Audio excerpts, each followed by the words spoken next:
श्रोते हो नमस्कार. मागील भागात आपण समर्थांनी सांगितलेली खऱ्या भक्तांची काय लक्षणे आहेत ते पाहिले. पण यावरच न थांबता समर्थांनी भक्तांची अजूनही काही लक्षणे सांगितली आहेत. अहो, पण ज्यांनी तो व्हिडिओच नाही बघितला त्यांना कसे कळणार ती लक्षणे कोणती म्हणून? त्यासाठी आय बटनवरती क्लिक करून तो व्हिडिओ नक्की बघा. आणि आता वळूया आजच्या भागाकडे. तर आजचा पहिला श्लोक हा आहे. मध्ये मत्सरे सांडिली स्वार्थबुद्धी, प्रपंचीक नाही जया ते उपाधी, सदा बोलणे नम्र वाचा सुवाचा, जगी धन्य तो दास सर्वोत्तमाचा. या श्लोकात अशा भक्ताबद्दल सांगितले आहे जो या ऐहिक जगात राहूनच धन्यता प्राप्त करून घेऊ शकतो.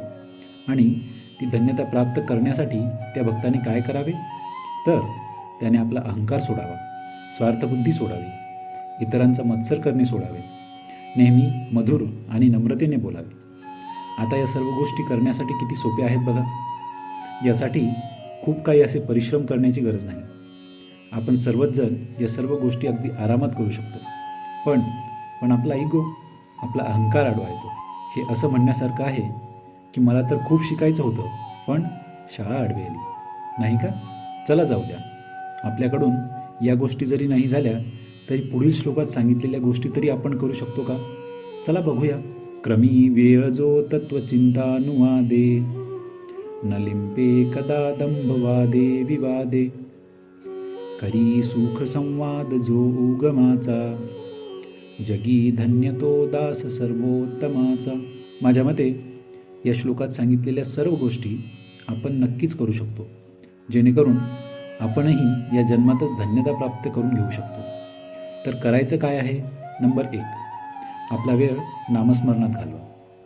नंबर 2, उगाच कुणाशी विवाद करण्यात आपली शक्ती आणि वेळ वाया घालवू नका. बघा किती सोप्या गोष्टी आहेत, आहे की नाही? हो, पण तुम्ही म्हणाल हेही जमत नसेल तर मग पुढचा श्लोक. सदा आर्जवी प्रिय जो सर्व लोकी, सदा सर्वदा सत्यवादी विवेकी, न बोले कदा मिथ्यवाचा त्रिवाचा, जगी धन्य तो दास सर्वोत्तमाचा. मला वाटतं या श्लोकाचा अर्थ तर तुम्हाला कळालाच असेल. काय नाही म्हणताय?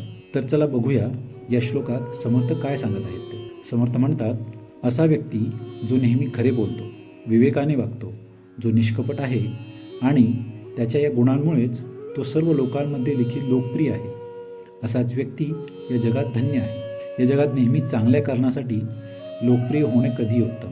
नाहीतर गुंड, भ्रष्टाचारी, चोर अशा लोकांचे देखील या जगात खूप नाव असते. हे आपल्याला ठाऊक असेलच. हे आपल्याच हातात आहे की आपल्याला प्रसिद्ध व्हायचे की कुप्रसिद्ध. आता काही लोकांमध्ये हे गुण देखील नसतात. अशा लोकांनी निराश होण्याचे कारण नाही.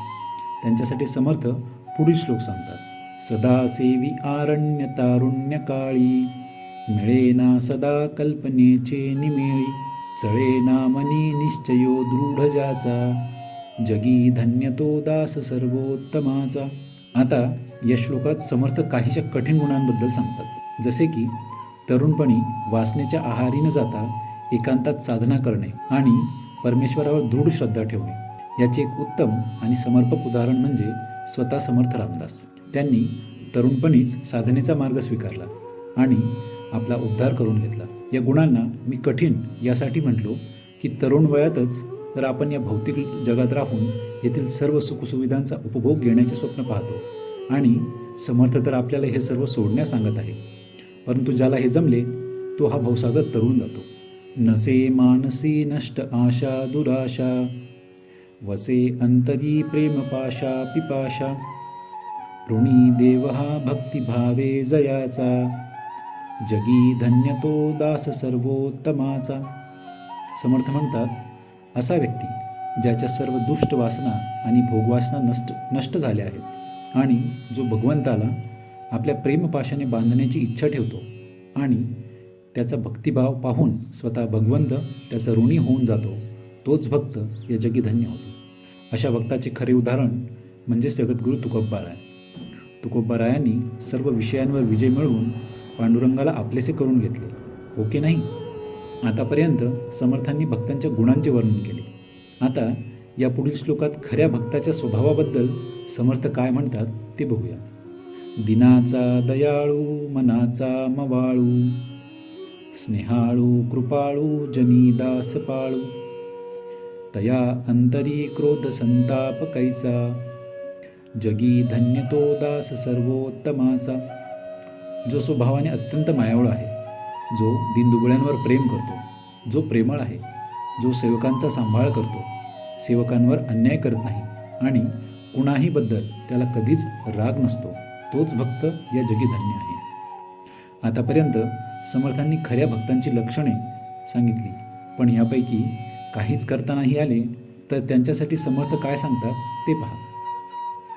जगी होई जे धन्य या राम नामे, क्रिया भक्ती उपासना नित्य नेमे, उदासीनता तत्वता सार आहे, सदा सर्वदा मोकळी वृत्ती राहे. ज्याला आपल्या जीवनाचे सार्थक करून घ्यायचे आहे त्यांनी काय करावे, तर जे काम अगदी कोणीही करू शकतो, जसे की सतत किंवा जेव्हा जेव्हा शक्य असेल तेव्हा देवाचे नाव घेत राहावे, देवाची नित्यनेमाने उपासना करत राहावी, दानधर्म करावा आणि सर्वात महत्त्वाचे म्हणजे सांसारिक मोह सोडून परमार्थात रुची निर्माण करून घ्यावी. याही पुढे जाऊन समर्थ काय म्हणतात, नको वासना विषयी वृत्तीरूपे, पदार्थी जडे कामना पूर्व पापे, सदा राम निष्काम चिंतित जावा, मना कल्पना लेश तोही नसावा. सांसारिक वस्तूंमध्ये मन एकदा का गुंतले, मनाला अशी सवयच लागून जाते आणि मानवी स्वभाव लालची बनून जातो. माझे घर, माझी गाडी, माझी जमीन आणि असंच सगळं माझं माझं करत हा मानवजन्म निघून जातो. असा लालची स्वभाव हा आपल्या पूर्वजन्मातील पापाचे फळ असते. मानवी मन हे सर्व इच्छांचे मूळ आहे. आपल्या मनात तऱ्हेतऱ्हेच्या इच्छा निर्माण होतात आणि त्या इच्छांचा अनुसारच आपण कर्म करत राहतो. अशा इच्छांबद्दल समर्थ काय म्हणतात ते पहा. मना कल्पना कल्पिता कल्पकोटी, नव्हे रे नव्हे सर्वथा राम भेटी, मनी कामना राम नाही जयाला, अति आदरे प्रीती नाही तयाला. कित्येक वर्षे फक्त रामाची किंवा ईश्वर प्राप्तीची कल्पना करून राम प्राप्त होत नाही. काही प्राप्त करण्याची कल्पना करणे आणि प्रत्यक्षात ते प्राप्त करण्यासाठी कठोर परिश्रम करणे या दोन्ही गोष्टी खूप वेगळ्या आहेत. समर्थ सांगतात, ज्याच्या मनात रामाबद्दल दृढ इच्छाच नाही, त्याच्या मनात रामाबद्दल प्रेम देखील उत्पन्न होणार नाही आणि परिणामस्वरूप त्याला रामाची प्राप्ती होणार नाही.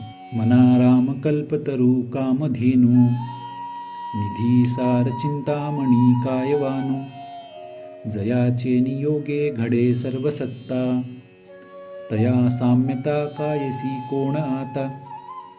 समर्थ या श्लोकात म्हणतात की ज्या रामाची प्राप्ती आपल्याला करून घ्यायची आहे त्या रामाचे वर्णन करण्यास मी असमर्थ आहे.